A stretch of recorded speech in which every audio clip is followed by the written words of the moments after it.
Alors, Monsieur Catla, merci beaucoup pour votre intervention qui, j'espère, a éclairé notre public. Pouvez-vous revenir un petit peu sur les nouveaux comportements du consommateur? En quoi le consommateur a changé? Alors, je crois que le consommateur a changé sur 3 points clés. Le premier, c'est qu'il s'est un peu blasé devant un certain nombre de technologies qui étaient excitantes il y a 10 ans, mais qui le sont moins aujourd'hui. Le call center, les sites internet, ils ont toujours leurs avantages, mais on a commencé à découvrir un certain nombre d'inconvénients. Le deuxième point clé, plus important je crois, c'est que sociologiquement, la majorité de nos concitoyens consommateurs sont devenus fragiles, inquiets, parce que c'est la crise, et sont très demandeurs d'assistance et ont très peur d'être abandonnés. Et le troisième point, c'est que nous devons toujours avoir désormais 2 familles de consommateurs en tête, dont la frontière passe quelque part entre 30 et 40 ans. En dessous, c'est les digital natives qui sont tombés dans l'Internet et dans le numérique tout petit, et pour qui il est naturel de tout faire à distance. Et au-dessus, et surtout chez les seniors, des clientèles pour qui ce n'est pas naturel, et chez qui le besoin d'humain reste très important, plus important qu'il y a 10 ans. Au regard de ce que vous exprimez, on comprend que la satisfaction client est d'autant plus difficile à obtenir pour les entreprises et en même temps beaucoup plus clé que par le passé. Quel défi cela pose pour les entreprises aujourd'hui?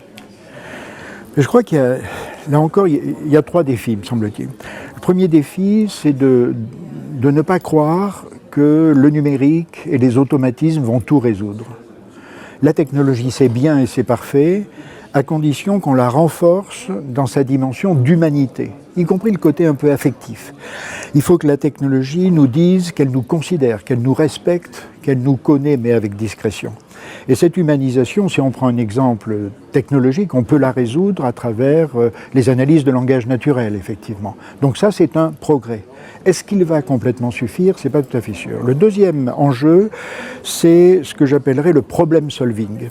C'est-à-dire que, pas à chaque appel, pas à chaque relation, mais 1 fois, 2 fois, 3 fois par an, le consommateur a besoin qu'on l'accompagne de façon suivie jusqu'au bout de son problème, jusqu'à ce qu'il soit content, satisfait, que sa question soit résolue.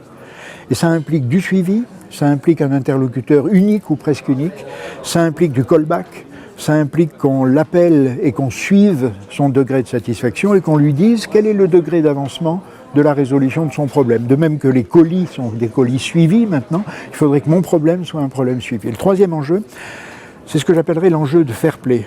C'est le grand problème de la privacy, de la protection des données privées. Tout ce que vous recueillez sur moi, consommateur, qu'est-ce que vous allez en faire? Est-ce que je peux vous faire confiance dans ma relation client pour que vous en fassiez uniquement un usage à mon bénéfice, que vous ne le vendiez pas à n'importe qui, que vous le mettiez à ma disposition? Bref, quel est le fair play qui va clairement s'établir entre moi et l'entreprise? Merci pour cet éclairage. Chez Prosodie, effectivement, on croit beaucoup à l'humanisation, à réhumaniser cette relation client. En quoi pensez-vous que des solutions techniques telles que celles qu'on opère peut aider les entreprises dans ces défis? Je dirais que vous avez plusieurs enjeux. Le premier, me semble-t-il, c'est de vous dire que bien sûr, vous êtes une société de technologie. Pouvez-vous rester seulement une société de technologie? Parce que pour vos entreprises clientes, la relation client, c'est vos technologies, plus de l'organisation, plus une dimension humaine, une éthique humaine dans la relation avec vos clients. Jusqu'où pouvez-vous aller pour les conseiller? J'ai déjà cité le fait que l'analyse du langage naturel est un véritable progrès. On sait bien que le suivant, ça va être l'analyse de l'humeur. Mais cette analyse de l'humeur, est-ce que moi, client, je vais la ressentir comme un bénéfice ou comme un risque supplémentaire parce que vous entrez dans ma tête, etc., etc. Donc il va falloir se dire, à chaque progrès technologique de recherche et développement, quel est le véritable bénéfice que l'on va pouvoir mettre en exergue pour le consommateur final, autant que pour l'utilisateur entreprise. Et je vous incite beaucoup dans chacun de vos progrès, derrière chacun de vos outils technologiques, d'avoir toujours la double fiche technique. Voilà ce que vous, entreprise, allez y gagner, voilà ce que vos consommateurs vont y gagner, et voilà sur quel thème communiquer avec eux. Très bien. Merci beaucoup. Merci de votre accueil.